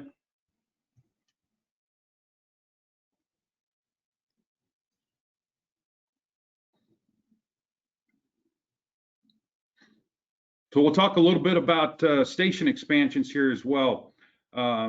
So previously and currently, we have multiple projects going on that lengthen existing platforms, because initially when VRE first started service, the platform lengths were in that 4 to 5 car length. We have projects going on across the system to lengthen platforms to 8 cars plus, and of course, where appropriate, adding second platforms, and of course, 3rd track segments to improve, as mentioned before, rail network fluidity. And that bottom left-hand picture is actually the 3rd track project that VRE constructed, again in partnership with CSX and DRPT when we commissioned the Spotsylvania County station back in 2015. So I'll just say these types of projects across the system continue. VRE's total 6-year capital improvement program is roughly $818 million, with approximately 86% of the program fully funded. And just to kind of break that down and go back to Steve's previous slides where he was showing some relation to the grants and how they've been issued to VRE. About 60% of the program, the $818 million program, is state funded through various sources, and then another 30% of non-state funded, and approximately 10% is local or funded from VRE's jurisdictional contributions. Next slide. So then finally, the next couple of slides, we'll just talk about a little bit about VRE and what we're doing today. But just as some background, I think this slide does a pretty good job of capturing at least the 5 elements of what VRE is known for. And this is, if we were to do our own self-assessment, we would likely come up with a similar list. But this assessment typically comes from our peers and our partners and other stakeholders. I will say on the safe and healthy operations, one of the, and I will go back to the inception of VRE, one of the largest obstacles that VRE needed to overcome, and more specifically prior to even VRE service, was both of the parent commissions, and that obstacle was the issue of liability. A tangible benefit, if you will, overcoming that obstacle was a sense that VRE needed to perform, and specifically from a safety perspective, but generally from an overall perspective, above and beyond others. And I think that sense has continued to permeate through VRE service over the past 28 years. Customer service, quality of service, reliability. Again, we consistently receive high marks for customer service. VRE is a very customer-focused operation and organization. And then finally, strong partnerships. We are unable to accomplish anything we do at VRE without strong partnerships. At VRE, we consider this a core competency for us. We actively manage relationships with our partners, and I think a good example is our relationships with our host railroads, CSX, Norfolk Southern, Amtrak, and of course the Commonwealth, and more specifically DRPT. Next slide. From an operations standpoint, just want to give you a little, we talked before about having two lines, the Manassas line and the Fredericksburg line. This slide will show the Manassas line in a traditional transit-oriented map. That's the blue line there, and of course the Fredericksburg line, which is within the RF&P corridor, is in red. Again, two lines. Pre-COVID, we operate a total of 32 trains, 16 on each line, out of 19 stations, and that includes Washington Union Station. And then note, 5 stations connect directly to Metro Rail. Do want to point out the VRE staff is considered somewhat lean. We're at about 50 people, not just at our headquarters, but our various remote sites. And then, of course, on top of that, we have about 140 contracted employees, both on the operations, maintenance, various other contracted services, custodial services, etc. So there's about 200 people a day that it takes to operate VRE. Next slide.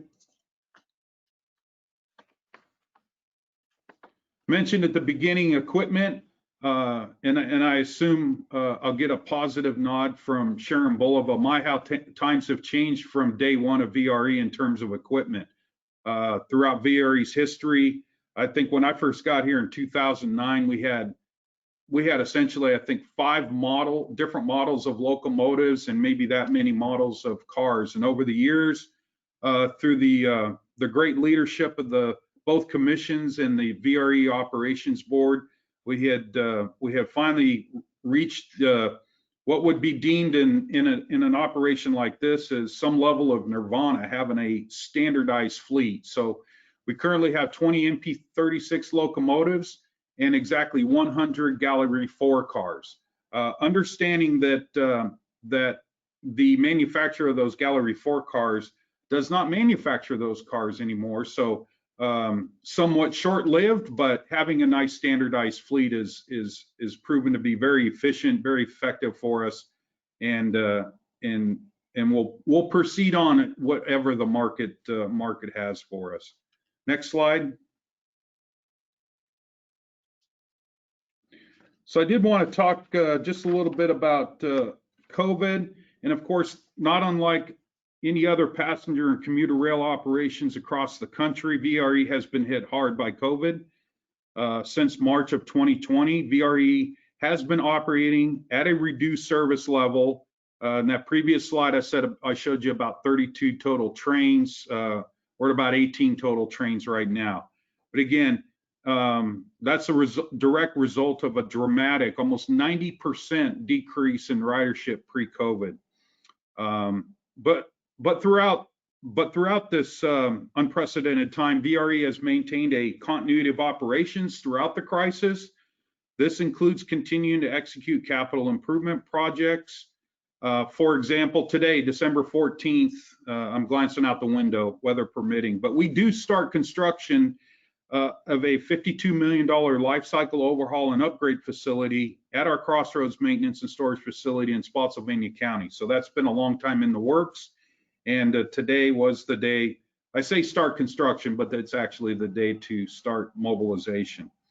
And then, of course, we will soon start construction of the Quantico Station Improvement Project in partnership, of course, with the Commonwealth, DRPT, and a platform extension and station rehabilitation project at our Rolling Road station on the Manassas line. The key point there is we continue to execute, albeit at some points throughout the last 10 months. Some things have been a little clunky, but our direction and our partnership with our operations board has said, pun intended, full steam ahead. VRE is fortunate to have received financial assistance from DRPT and the CARES Act.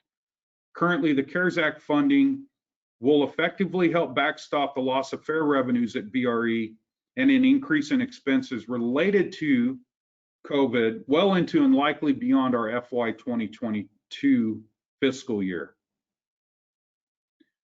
Next slide. And so finally, I just wanted to, again, acknowledge Transforming Rail in Virginia. I know it's been talked about before, and just acknowledge the fact that it is transformative for VRE and the jurisdictions we serve in Northern Virginia. Going back to a previous slide, as I stated, what we're known for is strong partnerships, and we truly look forward to establishing a strong partnership with the Virginia Passenger Rail Authority, the board, and the staff, and together to achieve the collective goals of our prospective organizations and the customers we serve. Thank you, Madam Chair. Great, thank you, Rich. Any questions? I see Sharon with her hand up. And I just want to compliment Rich. That was a great presentation. I especially enjoyed the cartoons at the beginning of his presentation. How far we've come over, a relatively, short period of time, to have a system that, is such a fantastic system and that people appreciate. So great job. And it really also, I think, set us up for cooperation with the railroads, the freight railroads, which is, something that we're doing today, but this was really kind of a beginning of a positive working relationship with the freight railroads. So great job, Rich. Thank you. Great. Any other questions for Rich? Okay. What I would like to do now is we're going to go into our closed session. And I would like to ask Vice Chairperson Bulova to read us a statement about that. All right. I move that the board convene in a closed session pursuant to section 2.2-3711A6 of the Code of Virginia for the purpose of discussing potential transactions where bargaining is involved and where the financial interest of the Commonwealth would be adversely affected if the discussion were made public at this time. And pursuant to the Virginia Code section 2.2-3711A8 for the purpose of consulting with legal counsel regarding provisions in the agreement requiring legal advice. Additionally, I move that staff and attorneys attend the closed session because their presence is deemed necessary and will aid the board in its consideration of this matter. So moved. Give a second. Second, Hall. Great. Bridget, would you please call the roll?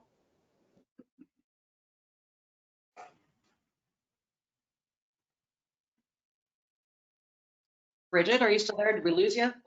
I just figured out how to unmute myself. I was on mute. Ms. Bulova, Aye. Ms. Butler Painter, Aye. Mr. Cardwell, Aye. Ms. Dorsch, Aye. Mr. Facette, Aye. Mr. Hall, Aye. Mr. Moorman, Aye. Ms. Moses Ned, Mr. Nichols,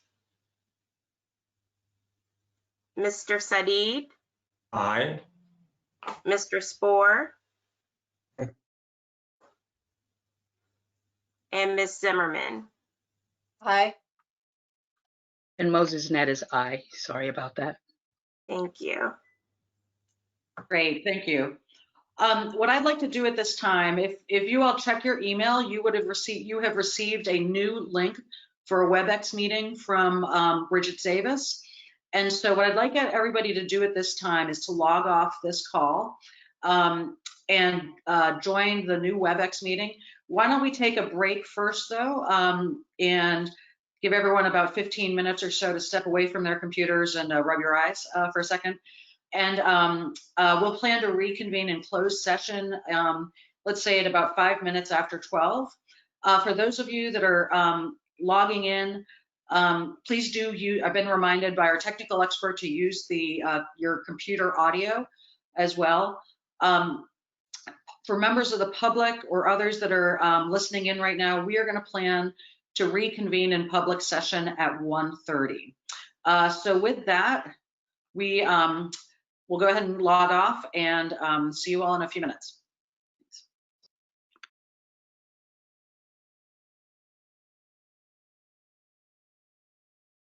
All right, recording has started.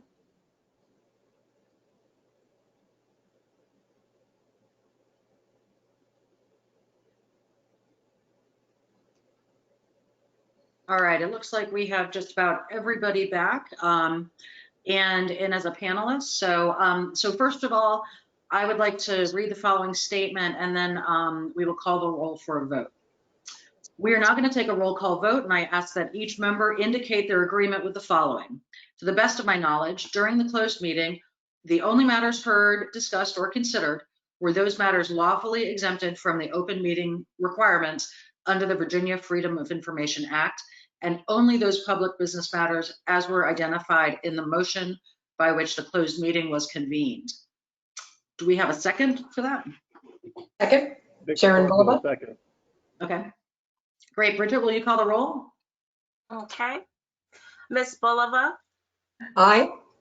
Ms. Butler Painter, Aye. Mr. Cardwell, Aye. Ms. Dorsch, Aye. Mr. Facette, Aye. Mr. Hall, Mr. Mormon, Aye.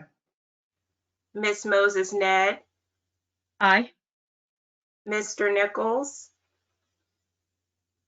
Mr. Sadid, Mr. Spohr, Aye. and Ms. Zimmerman.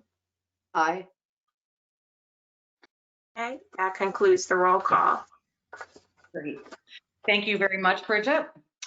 So now we are going to move into the public comment section of our, oh no, I'm sorry, we have one more, we have another issue on the agenda to actually discuss before we get into the public comment section, and that is, let's see, the presentation on the draft personnel policy, and Jeremy is going to lead us on that, and then we'll have one more item after that on administrative matters. So Jeremy, why don't you go ahead and get started? Can you hear me okay? Yep. Great. So I'm going to go over just the draft personnel policy, which is a document that you're going to get ahead of the next January meetings. This is just kind of an introduction of what we've been working on to date. Can you go to the next slide? So one of the slides you might remember from our meeting in October was that we had some priority hires that we were focusing on after we'd worked with WSP, our consultant, and talking with various agencies around the country about best practices and where to start. And so, you know, the legislation does call for the board to hire an executive director. That obviously is a logical place to start, and that is underway. But we also want to focus on getting a CFO to oversee the finances and kind of split those finances from DRPT and their role in it as we have right now. And then we want to focus on hiring a procurement officer because the legislation does afford the authority some flexibility in procurement, and also that would help us to continue advancing design and a number of other steps necessary towards construction. And then we want to hire a human resources director. And so the draft personnel policy is our effort to give them a playbook to start with. It's going to be a draft. We anticipate that it would change over time. It will change with your comments, and then also, we imagine as an executive director and human resource director start to utilize it. Next slide. So our goal is to really attract that right workforce, and the rail authority is set up in a way that we can seek to utilize the number of resources at our disposal. The state is known for having generous benefits, but also we want to incorporate some of the best practices from the private sector. And so we're going to try and balance those. The legislation does call for the rail authority to offer the Virginia Retirement Systems Plan, so that is a generous retirement offering. But also there are things like the Employee Assistance Program, EAP, and then the amounts of leave that are offered by the state.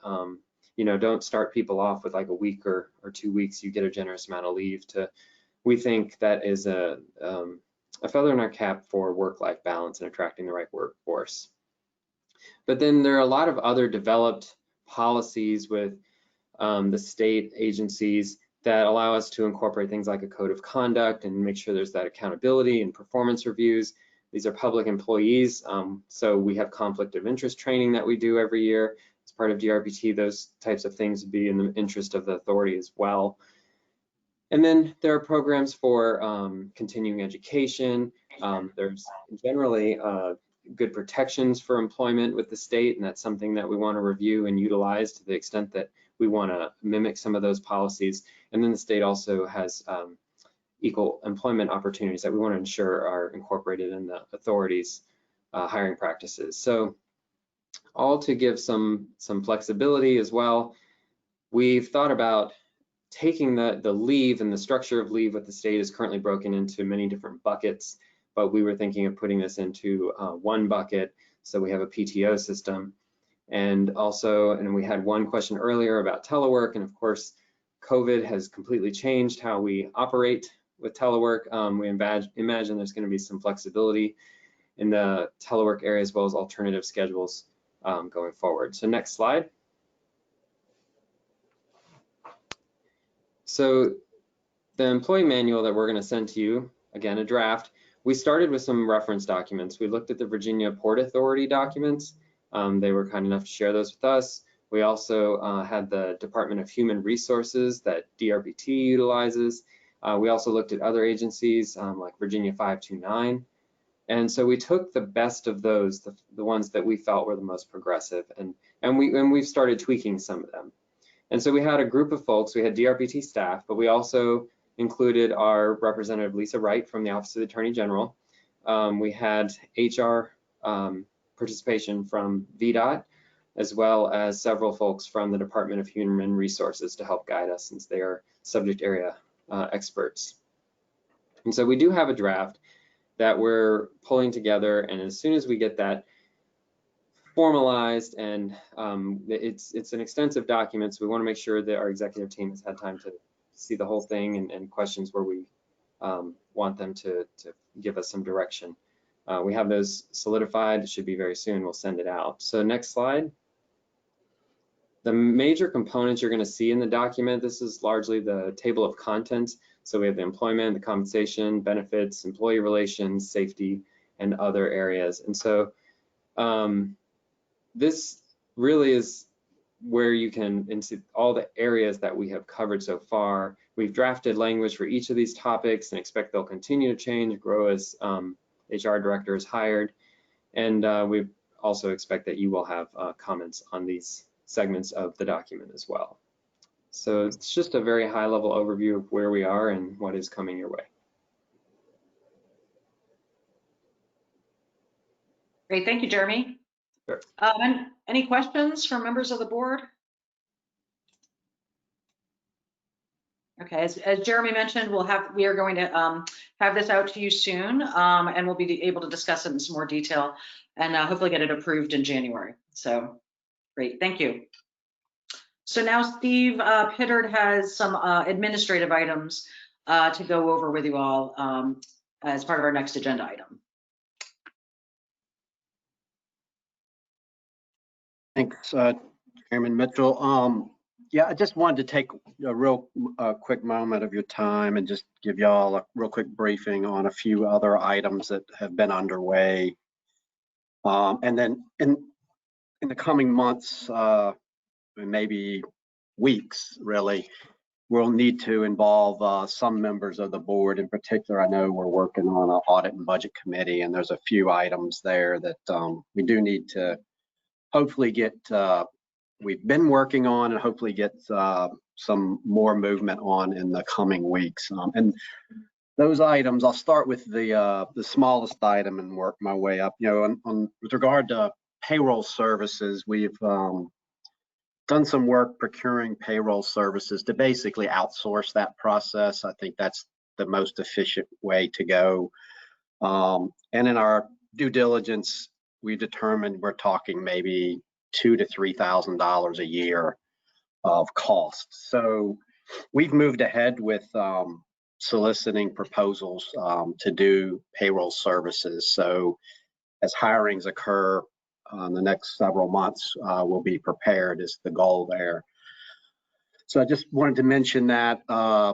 Another item that we haven't really done much work with yet is we do have to procure an audit firm, as the code section that set up the rail authority did require an outside audit to be performed. So working with the auditor of public accounts, which is the state's audit auditor, we will need to procure an audit firm so that we get past June 30th of this coming year, and then to August and September, we'll be ready to go to accomplish that valuable task. So I look towards the audit and budget committee to engage with me on that effort, as well as the next effort, which is looking to get some banking services provided. And with that, two pieces to it. One is investment piece, and then the other piece is the core just banking piece. And at this stage, I think we should just stick with one firm to do both. And I think having talked with Hussein Sadid about this, you know, the thought was that maybe we limit the term, the initial term, to a year or 2 years, and then have some renewal periods. And then that way, if down the road there's a reason to split those two functions, we aren't tied into a long-term contract one way or the other. So, but anyway, it's very important because, as I mentioned, there is a large balance, $300 million that we're going to, when we get all of the financial systems set up and we get a banking system set up, there's going to be $300 million that will need to be managed through a banking relationship. So very important. We are currently, we've worked through with Department of Treasury to make sure that the state's Department of Treasury didn't have a vehicle that we could utilize, an already existing contract. They did not, but they did offer to work with us to evaluate proposals. And we've drafted a request for proposals, what we call an RFP document, and they are currently reviewing that document. And then I'd like for, once we get their comments, incorporate them, I'd like for the members of the Audit and Budget Committee to also take a look, because it's an important item for this entity, especially that, I don't know, the fiduciary duty as board members around that sizable balance of funds. And the final item, I spoke briefly on this earlier about a financial system and procuring a financial system for the long term. And for me, yeah, we have a process, an interim process in place to get us through this year and even into the next year. But it is an important step to figure out what type of enterprise resource platform from a system standpoint we want to invest in. And for me, one of the biggest items here is working with the rail team and really the HR groups to try to incorporate as many features as possible to not make it a silo of a financial system and it doesn't talk to anybody else in the entity, but to make it something that helps everyone. And that process, we have actually put out a request for information, and we've received that back.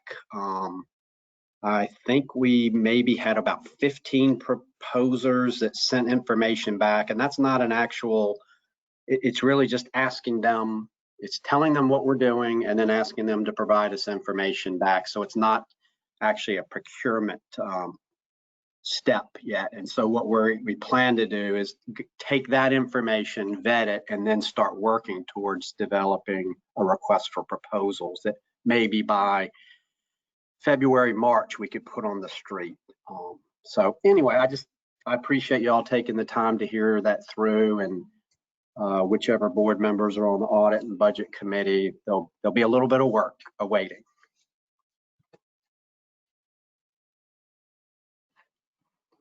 Great, thank you, Steve. Any questions for members on the board about that? Okay, great. So we are now at the portion of our agenda where we are available to take public comment. And I'm going to ask our technical host, Haley, to read out the instructions for members of the public that may be interested in making a comment. All right. Good afternoon. If you have a comment to share, please raise your hand in the participant panel at this time. If you are calling in, you can press *3 to raise your hand. We will unmute your line when it is your turn to provide comment. We ask that comments be kept under 3 minutes. Comments provided in the chat box will be noted for the record along with all other public comments today. However, your chat box comments will not be read aloud nor directly addressed during this meeting. Please state your name, and if you wish to do so, your jurisdiction and professional affiliation. You will have 3 minutes to provide your comment. Once you're finished, we will mute your line. A friendly reminder, if you wish to provide comment post-event, please email drptpr@drpt.virginia.gov. Subject line DRPT public comment. All right. We will now begin. If you have a comment, please raise your hand in the chat box.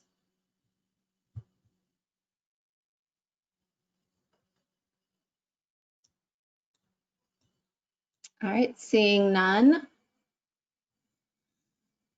I'll give it a second just in case somebody is trying to call in or raise their hand.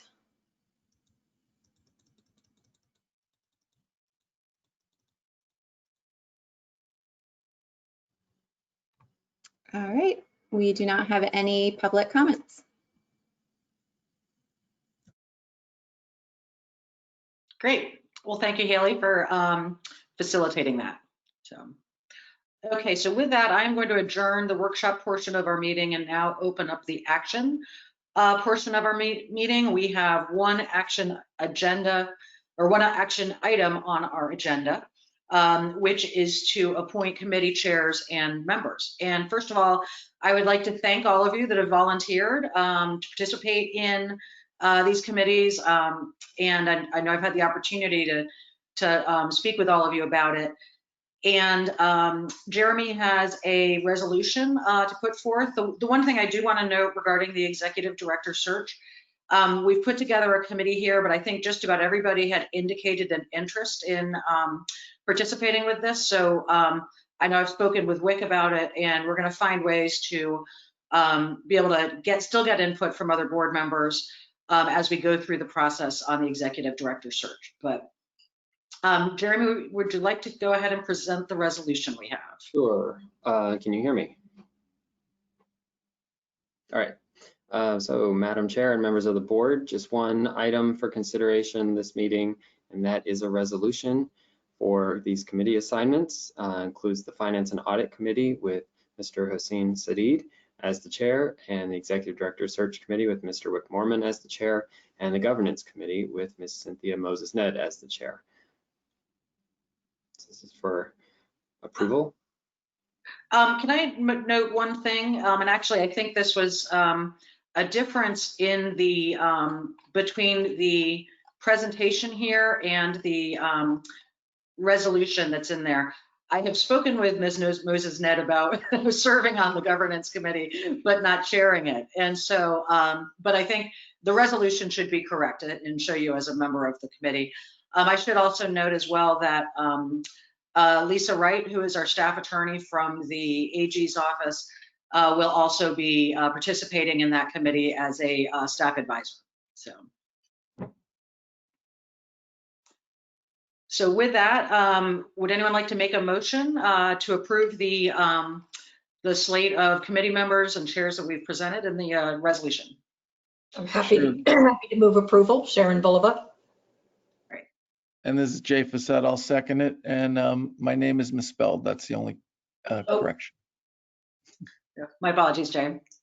No problem. Happens all the time. Okay, Bridget, would you like to call the roll? Okay, all those in favor say aye. All those opposed say no after your name is called. Ms. Bulova? Aye. Ms. Butler Painter? Aye. Mr. Cardwell? Ms. Dorsch? Aye. Mr. Facette? Aye. Mr. Hall? Aye. Mr. Mormon? Aye. Ms. Moses Ned? Aye. Mr. Nichols? Mr. Sadid? Mr. Spore? Aye. Ms. Zimmerman? Aye. The ayes have it, motion This is carries. Victor Cardwell. I wanted to say aye as well. I think I was muted. I apologize. Thank you. The ayes have it, the motion carries. Great, thank you. So that is all we have on our agenda today. I guess before we adjourn, any other business or any comments that any of the board members would like to make?